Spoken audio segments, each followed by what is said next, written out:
স্বাধীনতা বিরোধী ও একসময়ের নিষিদ্ধ রাজনৈতিক দল বাংলাদেশ জামায়াত ইসলামী এখন বলছে সবাইকে তো দেখেছেন, এবার জামায়াতকে ক্ষমতা দিয়ে দেখেন। কিন্তু প্রশ্ন হচ্ছে, জামায়াত কি কখনো ক্ষমতায় ছিল না?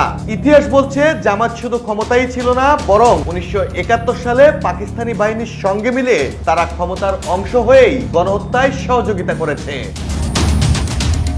1971 সালের 25 মার্চ পাকিস্তানি সেনাবাহিনীর বর্বর হামলার পর পূর্ব পাকিস্তানের প্রশাসনিক নিয়ন্ত্রণ নেয় সামরিক জান্তা। এরপর 31 আগস্ট আব্দুল মোত্তালেব মালেককে পূর্ব পাকিস্তানের গভর্নর হিসেবে নিয়োগ দেওয়া হয়। তার নেতৃত্বে গঠিত হয় একটি প্রাদেশিক মন্ত্রিসভা, যা 3 সেপ্টেম্বর শপথ গ্রহণ করে। এই মন্ত্রিসভায় গভর্নর সহ মোট 11 জন সদস্য থাকার কথা থাকলেও বাস্তবে 9 জন মন্ত্রী শপথ নেন। সেই মন্ত্রিসভায় গুরুত্বপূর্ণ দায়িত্বে ছিল জামায়াত ইসলামীর শীর্ষ নেতারা।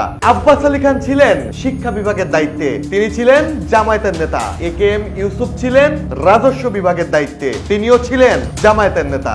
অর্থাৎ জামায়াত শুধু সহযোগী ছিল না, তারা সরাসরি ক্ষমতার অংশ ছিল।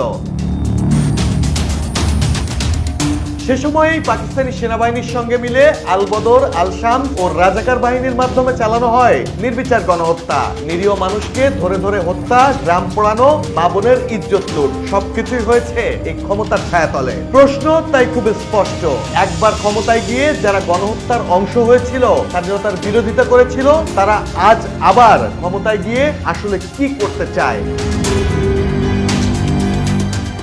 ইতিহাস কি এত সহজে মুছে ফেলা যায়, নাকি জামায়াত আবারও চায় ক্ষমতার আড়ালে তাদের ভয়ঙ্কর অতীতকে ঢেকে দিতে? এই প্রশ্নের উত্তরই আজ বাংলাদেশের রাজনীতিতে সবচেয়ে বড় ও ভয়ঙ্কর প্রশ্ন।